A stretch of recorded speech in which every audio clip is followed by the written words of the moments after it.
the research behind long-lasting relationships, it comes down to three things. The first is, which is the most obvious one, you have to like someone's personality. And the way I define this is studies show that it takes 10 hours to consider someone a casual friend. If you spend 10 hours with someone. If you spend 100 hours with someone, it means they're a good friend. And if you spend 200 hours with someone, it means they're a great friend. We've spent more than 200 hours together. Thank you. So we have that within us. But the question we have to answer is, do I want to spend 200 hours with this person? That is a big part of love. Do I want to have 200 meals, 200 evenings, 200 nights with this person? So that's personality. The second one is, this one is really interesting, is do you respect their values and do they respect your values? Because what I found, Gaur Gopalji, in relationships is most of us want our partners to value what we value.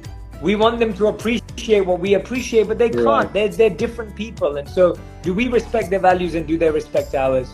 And the final one is, are we committed to helping them achieve their goals? And are they committed to helping us achieve our goals?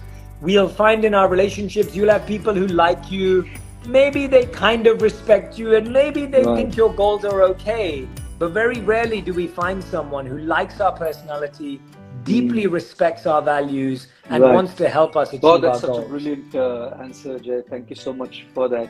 And I think what you said is so true, that it's time that makes love. Time that really forms that deep bonding. So whether it's 200 hours makes it great friends. Because when you give time to somebody, you're actually giving out a piece of your life which will never come back to you. Everything else I give can still come back, but time given will never get back to me. So such a brilliant answer there again. And then this whole thing about respect. You know, I was just reminded of a beautiful story of how a little boy once went with his grandma to the zoo, and he had freckles all over his body.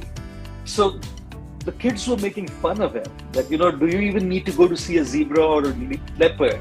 You know, he has freckles all over his body. So he started crying, felt insulted. So his grandma held his face in her hand and said, you know what, darling, the best thing that God created in the world is freckles, the most beautiful thing. And then the boy held the grandma's face and said, Grandma, freckles are not the most beautiful things created in the world. There's something more beautiful. The grandmother said, what? The boy said, wrinkles. You know?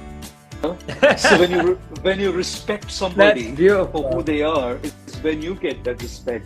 So what you were saying was just reminding me of this interesting story. But that's beautiful. What a beautiful story. That is such a special